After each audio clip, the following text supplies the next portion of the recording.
મને એવું લાગે છે કે મારા જે પ્રશ્ન છે ને એના જવાબ તમે જ આપશો. આ કોણ છો? સુખદેવજી મહારાજ ત્યાં આવ્યા. પ્રણામ કર્યા. પ્રણામ કરી સુખદેવજી મહારાજને કહે છે, મહારાજ મારી પાસે 7 દિવસ છે. મને 7 દિવસમાં એવું જ્ઞાન આપો કે મારી મુક્તિ થાય. અન્ન જલનો ત્યાગ કીધે તો મેલી દે. આમાં આપણે અન્ન જલમાં, ખાવા પીવામાં, ઉઠવા બેહવામાં, ખોલામાં, આમાં તેમાં રહી જાવ ને તો પરીક્ષિત મારે તને જે કથા કેવી છે ને એ કથા હું કહી દઈશ. બધો ત્યાગ કરી ચરણારવિંદમાં બેઠા છે. પેલી જ વાત સુખદેવજી મહારાજને પૂછે છે, મહારાજ આ 7 દિવસમાં મને મોક્ષ મળશે કે નહીં મળે? સુખદેવજી મહારાજ કહે છે કે આ 7 દિવસની શ્રીમદ ભાગવત કથા છે ને એમાંથી એક દિવસ સાંભળી લ્યો ને તો તમારો મોક્ષ છે ને છે. ભાગવતજી કહે છે એમ કીધું છે, શ્લોકમાં શ્લોક પાદમ. આખો શ્લોક ન બોલો ને ભાગવતજીનો કોઈ વાંધો નહીં, અડધો શ્લોક બોલો એ ન બોલો તો વાંધો નહીં, એનો અડધો ને ચોથો ભાગ બોલો ને તો એમ કહે છે અંતે ગતાસો મતા ભરવાનાને હું તને યાદ આપીશ. આવી આ કૃપા છે, આવો પ્રમાણ છે. સુખદેવજી મહારાજ વિરાજમાન થયા. સુખદેવજી મહારાજ કહે છે કે પહેલા હું તને કહું તું સાંભળો. વ્રત, જપ, નિયમ, તપ, દયા, દાન, દક્ષિણા, ક્રતુ આ બધું શાસ્ત્રીય સવારે સમજાવે. આ બધું કરી લે. પહેલા બધું કરી લીધું. કરી બેઠા છે. પરીક્ષિત મહારાજ બે હાથ જોડી પરમાત્માનું ચિંતન કરતા કરતા કરતા જેની કથા સાંભળવી છે એનું ગાયન કરતા કરતા સ્તુતિ કરતા કરતા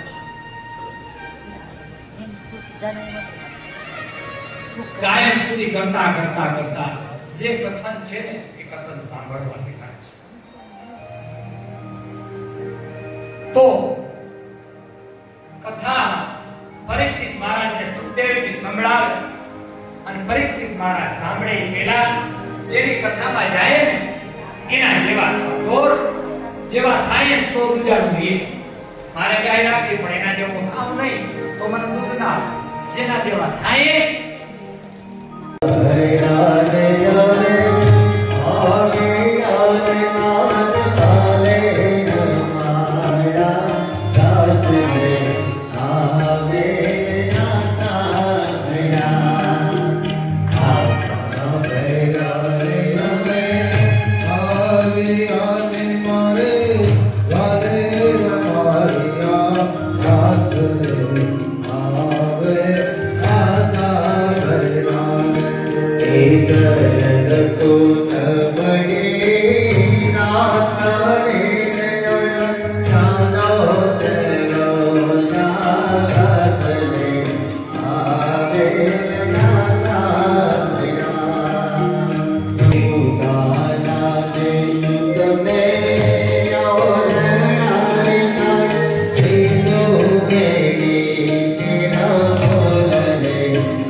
Hare